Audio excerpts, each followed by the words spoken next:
You are standing in front of the fridge. Nothing planned. Nothing urgent. You reach for the leftover pizza instead of the salad. In your head, it feels like a choice you just made right now, in this exact instant, freely. But the real decision happened before you knew you were making it. Neuroscientists have been quietly proving this for over 40 years. And the story starts with a man named Benjamin Libet in the early 1980s. Libet wired people up to an EEG machine that reads the tiny electrical signals firing across your scalp. He asked them to do something almost absurdly simple. Flick your wrist, he said, whenever you feel like it. Just watch this clock and tell me the exact moment you decided to move. Here is where it gets strange. Libet's machine picked up a spike of brain activity, something called the readiness potential. It is the buildup of electrical signals your motor cortex generates right before a movement. And it appeared before people reported feeling the urge to move. Not after, before, by about a third of a second.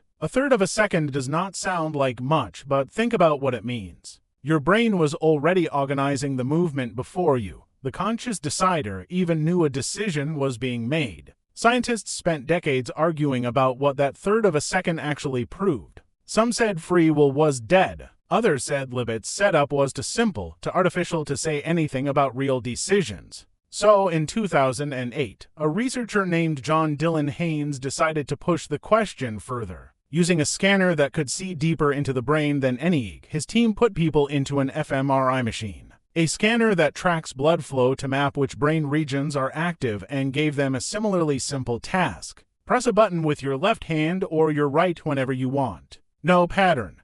No plan. Haynes's team watched specific regions in the frontal and parietal cortex. These are areas tucked toward the front and top of the brain, involved in planning and decision-making. What they found did not just beat Libet's third of a second. It obliterated it. Patterns of activity in those regions could predict which hand a person would choose, left or right, up to 7, sometimes 10 seconds before the person consciously felt like they were deciding. 10 seconds? Sit with that. 10 seconds is an eternity in brain time. Long enough for your brain to have already written the ending of a sentence you have not even started speaking yet. So, what does that make the feeling of choosing? It starts to look less like the moment a decision is born and more like the moment your brain finally tells you the news. Here is the twist that makes this stranger than you have no free will, which is the headline most people stop at. Some scientists, including Libet himself, noticed something the doomsday version of this story conveniently skips.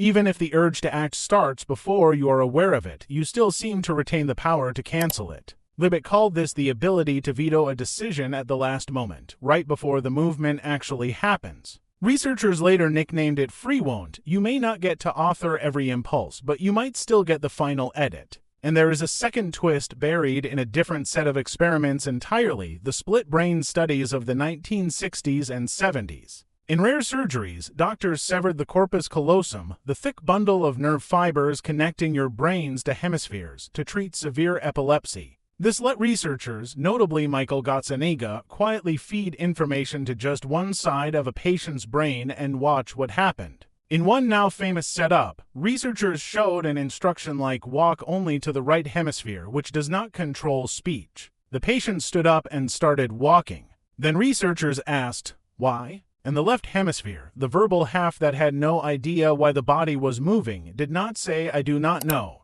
It instantly invented a reason. I wanted to get a soda, one patient said, completely unaware that was a fabrication. Gazzaniga called this the interpreter. It is a part of your left hemisphere whose job seems to be constructing tidy explanations for things your brain already did, whether or not those explanations are true. And here is the unsettling part. This is not a broken brain doing something abnormal. It is a healthy brain doing exactly what it always does, just with the wiring exposed enough for scientists to catch it in the act. Which brings the question back to you, standing in front of that fridge. That reach for the pizza was not random, and it probably was not really free in the sense you assumed. Something upstream of your awareness, a smell, a memory, low blood sugar, a stress signal from 20 minutes earlier was already tilting the outcome before you consciously weighed anything. And the moment you felt yourself decide, your brain's interpreter was likely already assembling the story. I chose this because I was hungry, or because pizza tastes better, or because I deserve it today. Reasons that feel true.